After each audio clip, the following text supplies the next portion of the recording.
Hey guys, so welcome back to the channel. I just got back from seeing Michael, the Michael Jackson biopic last night, and I have some thoughts, a lot of them honestly not great ones. Let me be upfront, I wanted to like this movie. Michael Jackson, I've heard about this movie for so long, not this Michael movie, but there's always biopics coming out, right? And I've been talking to my family for a while saying, when is the Michael Jackson biopic? There have been rumors this movie was going to come out for a while, but, controversies, reshoots kind of delayed this production. I wanted to like this movie. Michael Jackson's one of the most fascinating human beings of the 20th century. I was 10 when he passed away.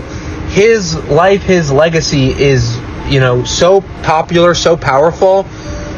His story, the childhood trauma, the creative genius, the complete psychological unraveling, the lawsuits, the weirdness, it's all legit cinematic gold. And for a, musical movie, there's so much right there you could do with it. And yet, somehow Michael manages to take all of that, and it produces something that by the time the lights came up, actually the lights came up about a minute before the movie ended. The Regal IMAX that I was in programmed this movie kind of wrong, so the lights came up like a minute before it ended.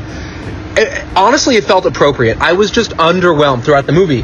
So when the lights went up and they were like in the final concert scene, I'm like, is that it? Like, is this really how it's gonna end? And then it ended. I'm like, okay. But let's talk about the context. Michael's directed by Antoine Fuqua. It's written by John Logan, and it stars Jafar Jackson, Michael's actual nephew, in his film debut. The supporting cast is stacked.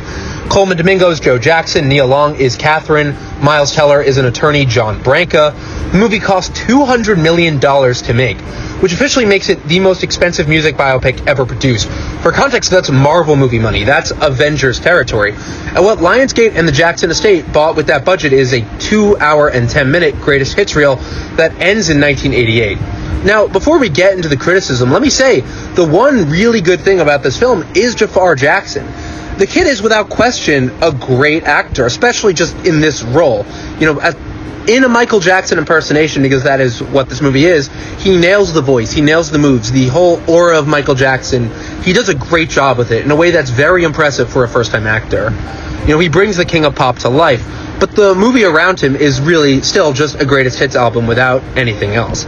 My central issue with Michael is this is a movie called Michael, but it's unambiguously also Coleman Domingo's film, which, don't get me wrong, Domingo's very good. He's really great under those weird-looking prosthetics. He delivers a performance that is frightening, compelling, but his presence, it so thoroughly dominates this movie that the protagonist of your Michael Jackson biopic keeps feeling like a supporting character in his own story.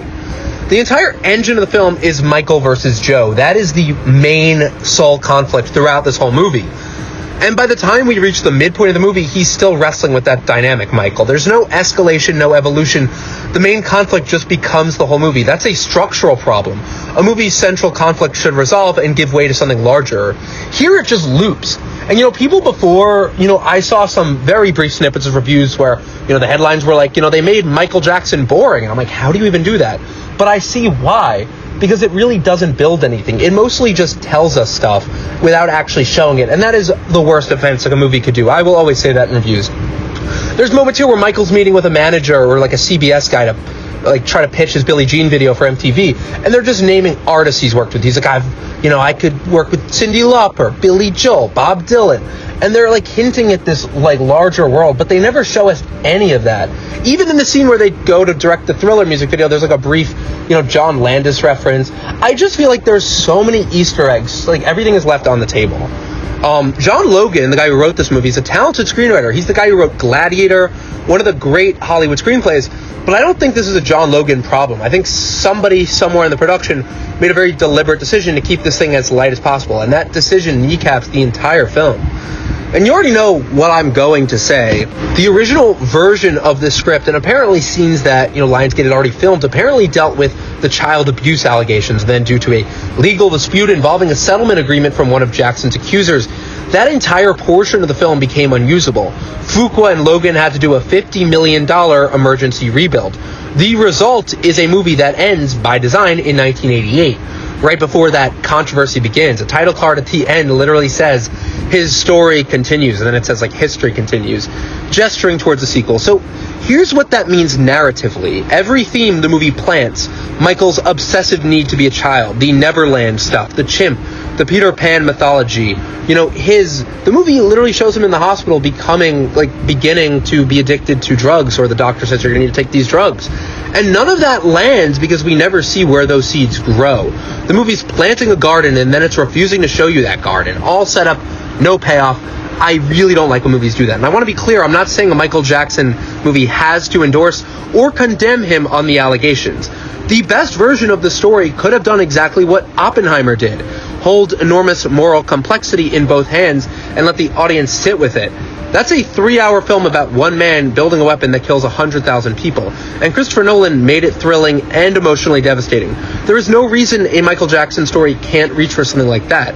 Instead, Michael ends at a concert and cuts to black. And I want to say, I get that people will argue a Michael movie should be fun. It should be just, purely entertaining. As I said, a movie fundamentally needs to be entertaining. That is the baseline. A movie needs to keep you interested. But I see both sides where, some people want this safe, sanitized version of the movie, and some people want a movie with, darker subjects it's covering, because again, that is reality. However, I just think at the end of the day, the movie needs to be entertaining and kind of be a roller coaster ride of emotions. This movie isn't really anything. It is just very safe. It's the same thing throughout. There's no change, and that's just simply boring. That's it. The movie made me appreciate Elvis, the Baz Luhrmann movie, way more than I did when it came out, because whatever you think of Luhrmann's style, the man has a style. He makes choices. They're bold, maximalist, occasionally insane choices. At least that film had an artistic point of view. I didn't love Elvis. I thought it was whatever. But I feel like Michael is just, boring. The best biopics understand that the form demands something more than a Wikipedia page dramatized. The Aviator, Scorsese's Howard Hughes movie, is endlessly fascinating because it's really about obsession and the way genius and madness occupy that same space. Oppenheimer is about guilt and the moral horror of creation. Even Bohemian Rhapsody, which is not a great movie, at least centers its story on something human and emotionally coherent. Michael doesn't really have a theme beyond his dad was cruel and he was talented. That's not enough for a 2-hour and 10-minute movie. That's barely enough for an episode of TV. And honestly, this movie kind of feels like a stretched out prestige TV pilot. It sets the table for a show that doesn't exist yet. And here's the brutal irony. This movie is going to make a ton of money. Projections have it opening somewhere between 60 and 150 million worldwide this weekend. People will see it, they will sing along, they will post TikToks, and a lot of those people will come out saying the critics are being too hard on it, and that it's fun and the music slaps and Jafar is incredible. And they're not wrong. I mean, the concert sequences are well executed. It is fun. It is clean and polished and professionally assembled. But so is the Smooth Criminal music video. And the video also has Michael Jackson moonwalking, so the video wins. The point is, fun is the floor for a Hollywood blockbuster, not the ceiling. For a $200 million biopic about arguably the greatest pop artist who ever lived, fun is a grade of D-. Look, Michael is a beautiful, at times expensive, technically competent film, but it fundamentally refuses to be brave. It refuses to sit in the darkness of its subject life. It refuses to reckon with the contradictions that make Michael Jackson one of the most tragic figures in American cultural history. Jafar Jackson deserves better material. Coleman Domingo deserves a movie that's actually about him. He's a great actor. And Michael Jackson, whatever you believe about him, deserves a film with the courage to actually tell his story. Michael is in theaters now. I saw it in IMAX. It looked fine. I'd give it a 4 out of 10. The performances earn it. The movie doesn't. So thank you guys so much for watching this one, and tune into the next review. Let me know what you guys think in the comments. See you in the next one. I just also wanted to say, you guys, I think maybe it was a little simple, I think Could be there better. could have been maybe better scenes, but I still think it was good, and hopefully the next part is even better than the first one. So, bye guys!